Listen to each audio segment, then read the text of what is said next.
Hey guys, Divyansh and welcome back to another episode of football daily. और आज भाई बड़ी बड़ी खबरें हैं, आज व्यूज वाली खबरें हैं लेकिन मैं एपिसोड में आगे जाने से पहले थैंक यू सो मच भाई फुल टाइम स्टोर को, जिन्होंने भाई एब्सोल्युटली बिना किसी रिक्वेस्ट के भैया यहाँ पर हमको नई सीजन की जर्सी दे दी। और भाई क्या सेक्सी लग रही है भाई। देखो यार, सही बताऊँ ना तुमको, मैं ये जो वी नेक होते हैं ना, इनका ज़्यादा वो नहीं हूँ, मैं इनका फ़ैन नहीं हूँ। मेरे को राउंड सर्कल वाली और कॉलर वाली तो काफ़ी ज़्यादा सही लगती हैं, लेकिन भाई ये वाली एब्सोल्युटली जो येलो स्ट्राइप्स हैं, मज़ा आ गया भाई। मैं इसको सही बताऊँ, अभी 10 बज रहे हैं, मैं इसको 9:15 बजे से पहन के बैठा हूँ। मैं 45 मिनट पहले से ही पहन के बैठा हूँ, इसे ही पहन के मैं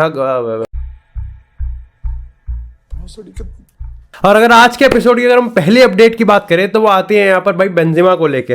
भाई ये स्पेन में ट्रांसफर्स को लेके क्या फूक के आर्टिकल लिखते हैं, मेरे को समझ में नहीं आता। अब तुमको थोड़ी स्टोरी समझाते हैं। अगर तुम एक्टिव व्यूअर हो इस चैनल के, तो तुमको फुटबॉल डेली में लगातार हम स्टोरी को डेवलप करते जा रहे हैं, कैसे बेंजेमा को लेके अब ऑलमोस्ट सब कंफर्म हो चुका है। बल्कि यहाँ पर कल शायद से ला लीगा ने बेंजेमा के रियल मैड्रिड में सारे गोल्स भी उन्होंने पोस्ट करे हैं। उसके बाद रियल मैड्रिड भी अपनी तरीके से जितने भी सोशल मीडिया हैंडल्स पे जो फेयरवेल वाली वीडियो होती है उस सब का मटेरियल प्रिपेयर कर रही है। और ऐसे में यहाँ पर बेंजेमा ना ही खुद बल्कि अपने फिजियो को भी साथ में लेके जाना चाहता है सऊदी में, पर्टिकुलरली अल इत्तेहाद में।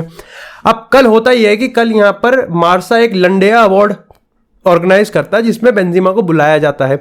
बेंजेमा के साथ इंटरव्यू करते हुए बेंजेमा ने भाई ने यही कह दिया कि मैं अपने फ्यूचर के बारे में बात क्यों करूं जब मैं मैड्रिड में प्रेजेंट हूं।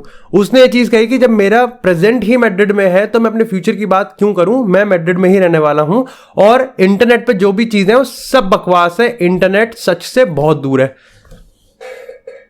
अब इसके बाद यहां पर स्पेन की अगर हम बात करें तो स्पेनिश मीडिया तो बावला ही हो गया। मतलब हिसाब ही नहीं समझ में आ रहा उनको कि क्या हो गया भाई। ये क्या करीम बेंजेमा ने यहां पर गुब्बारा फोड़ दिया है, क्या करीम बेंजेमा ने यहां पर बैकफुट पे आ गए, या फिर शायद से कहीं ना कहीं ये सऊदी और बेंजेमा वाली स्टोरी थी ये बिल्कुल भी सच नहीं थी।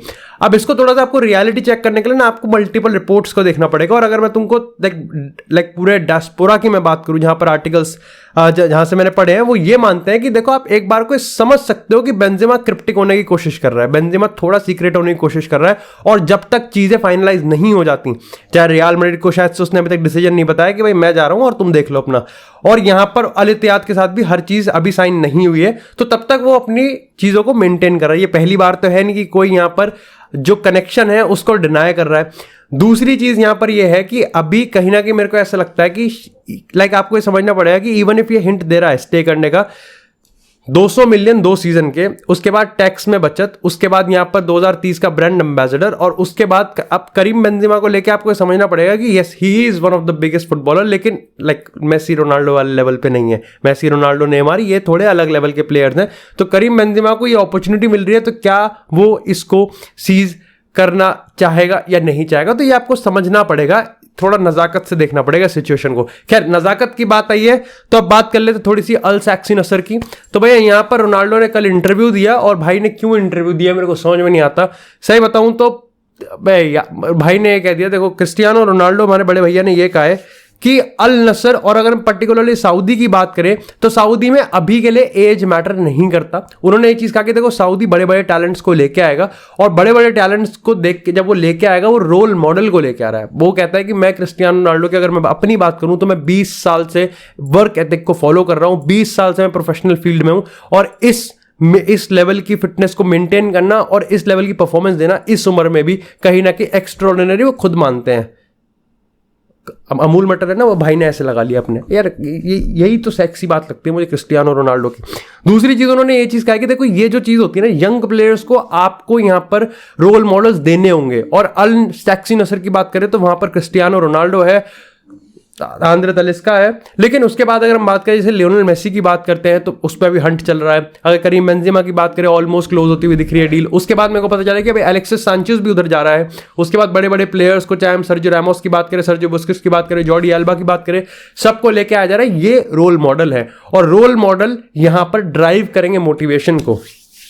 ऐसे में भैया क्रिस्टियानो रोनाल्डो ने अपने फ्यूचर को लेकर कह दिया कि मैं यहां पर खुश था, हूं और रहूंगा, और मैं अगले सीजन भी यहां पर ही रहूंगा ASN में, यानी कि अल सैक्सिनोसर में। तो डेफिनेटली यहां पर कंफर्म होता हुआ दिख रहा है कि भाई क्रिस्टियानो रोनाल्डो एक बहुत बड़ा पार्ट है। अब मेरे को यह देखना है कि क्रिस्टियानो रोनाल्डो के कॉन्ट्रैक्ट में यहां पर पैसों की बढ़ोतरी होती है कि नहीं होती है। साथ ही मेरे को यह भी देखना है कि कहीं ना कहीं क्रिस्टियानो रोनाल्डो अब क्योंकि कंफर्म होता हुआ दिख रहा है कि वो अल नसर रहेंगे, तो नया मैनेजर कौन होने वाला है।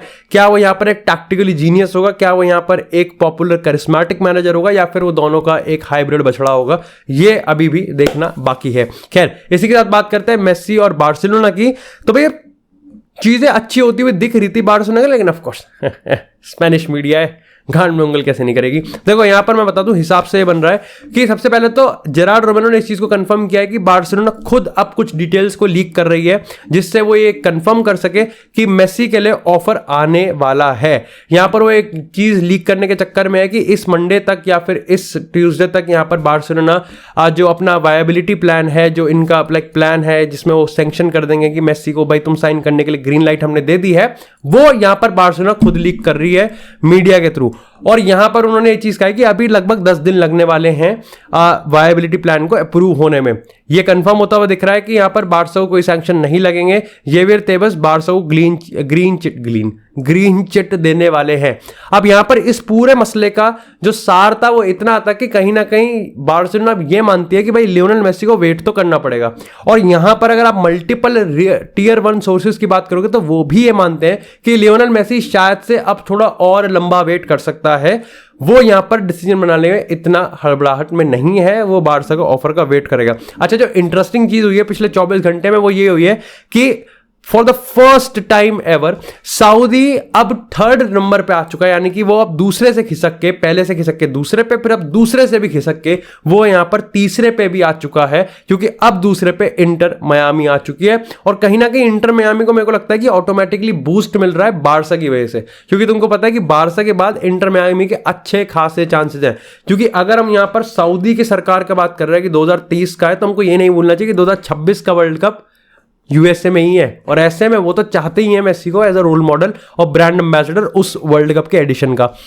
तो यहां पर अभी के हिसाब से अगर मैं तुमको लीडर बोर्ड की बात करूं तो नंबर 1 पे बार्सा, उसके बाद यहां पर इंटर मियामी और नंबर 3 पे आती है अल हिलाल। इस पॉइंट ऑफ टाइम पे तो यही बात चल रही है। खैर, इसी के साथ अगर बात करें यहां पर पीएसजी की, तो भाई पीएसजी में यहां पर 2 बड़ी अपडेट है। सबसे पहले मार्को असेंसियो की बात करें तो पीएसजी ने सक्सेसफुली एस्टन विला के मुंह से ये वाली डील छीन ली है। और इसके पीछे जो सबसे बड़ा प्लेयर निकल के आ रहा है वो है लुइस कैंपोस। लुइस कैंपोस पिछले सीजन भी लेके आना चाहता था असेंसियो को, लेकिन इस सीजन ये चीज पॉसिबल हो पा रही क्योंकि वो फ्री एजेंट है।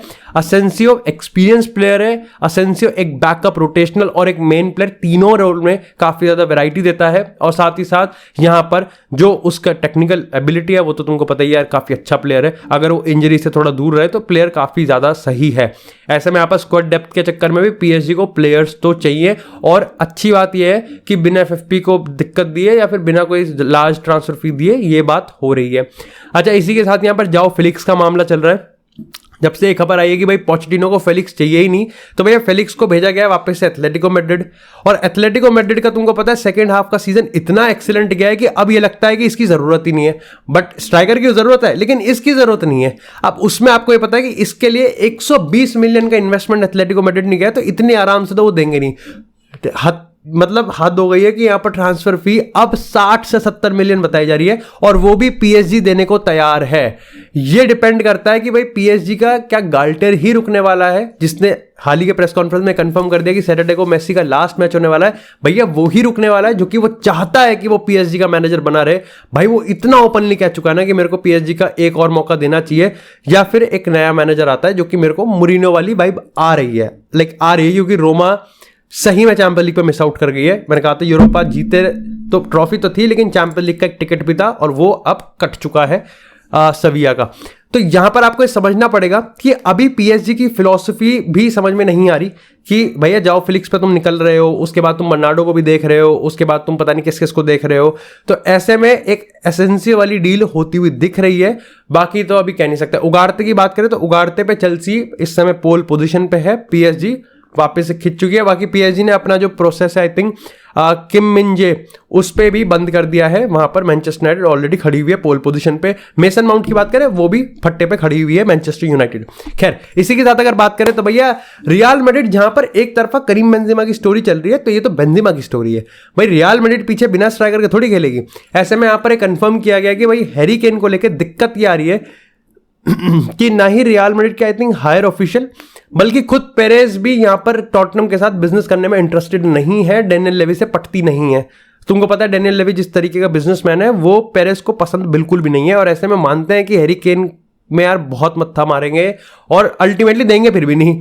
तो इसीलिए यहां पर अब काय हैवर्ट्स का नाम सबसे ज्यादा ऊपर आ रहा है। अब तुमको समझना पड़ेगा कि करीम बेंजेमा से इंडिपेंडेंट रख रहे हैं इस फाइल को। मतलब जैसे जोजेलो की अगर हम बात करें या फिर अगर हम हैरी केन की बात करें, अगर हम इवन रॉबर्टो फर्मिनो की बात करें, थोड़ा थोड़ा रॉबर्टो फर्मिनो, तो ये डील ऐसी है कि ये डिपेंडेंट है बेंजेमा पे। लेकिन अगर हम यहां पर काय हैवर्ट्स की बात करें तो यहां पर लाइक रिपोर्ट से बता रही है कि काय Havertz regardless of the fact कि बेंजेमा रुकेगा या नहीं रुकेगा, काय हैवर्ट्स फिर भी हमको रियल मैड्रिड में देखता हुआ मिल सकता है अगर यहां पर चेल्सी और पोचेटिनो डिसाइड करते हैं कि हमको काय हैवर्ट्स की जरूरत नहीं है और एक legit viable transfer fee put करते हैं। अगर मेसन माउंट वाली ट्रांसफर पुट करेंगे 70 बिलियन तो घंटा नहीं दे रहे, बिल्कुल भी नहीं दे रहे, क्योंकि काय हैवर्ट्स ने लेजिट कोई ज्यादा उखाड़ा नहीं है इस सीजन, और पिछले 2-3 सीजन में तो नहीं उखाड़ा उसने। चेल्सी में आके तो सही में वो चला ही नहीं है। उसका सबसे बड़ा हाईलाइट पॉइंट यही है कि उसने चैंपियंस लीग फाइनल में सिटी के अगेंस्ट गोल मार दिया, दैट्स इट भाई, जयराम जी की। खैर इसी के साथ अगर बात करें यहाँ पर जॉर्डी एल्बा की, तो भाई फाइनल अपडेट यही है कि जॉर्डी एल्बा ने कल बार्सिलोना को लीव एक फेयरवेल बिड करी और उसके चक्कर में एक फंक्शन भी था, एक इवेंट भी था जो कि काफी इमोशनल था। I think as a Barca fan it was really really good. It's like ऐसा होता है ना कि एक बड़े ऐसा इट्स लाइक मार्वल की किसी बड़ी मूवी में बहुत बड़े बड़े कैमियोज हो रहे हैं। यहाँ पर भाई लियोनेल मेसी की वीडियो थी, कार्लोस पुयोल, लुइस सुआरेज, इन सब का कुछ ना कुछ एक रोल था। उसके बाद लेपोर्टा ने भाई पब्लिक आए कहा कि भाई तेरे कॉन्ट्रैक्ट तू जा रहा है और तूने अपनी सैलरी का एक हिस्सा दे दिया है, तो उससे क्लब को बहुत मदद मिल रही है। जावी ने भी ये चीज़ कहा कि मेरी जो बात हुई थी अल्बा से कि भाई बेंच पे बैठना पड़ेगा और टाइम कम होगा, उसने कहा मुश्किल था लेकिन डेफिनेटली यहाँ पर रिस्पेक्ट जो है वो बहुत ज़्यादा अच्छी है। जॉर्डी एल्बा इमोशनल हुआ एंड अल्टीमेटली अच्छा इस चीज़ को देख के लगता है कि भाई एब्सोल्युटली यस भाई, जो बंदा उसने इतनी बड़ी सर्विस दी है, इतनी कंसिस्टेंट सर्विस दी है, वो यहां पर उसको डिजर्वेडली रिसेप्शन देखने को मिल रहा है। रो रहा है लेकिन ठीक है, खुशी के आंसू हैं। Thank you so much guys for watching this episode. अगर आपको एपिसोड पसंद आता है एपिसोड को लाइक करें, चैनल को सब्सक्राइब करें। आपको इस तरह फुटबॉल से एक्सक्लूसिव कंटेंट चैनल पर मिलता रहेगा। तब तक के लिए stay tuned, stay safe and I will see you guys in the next episode.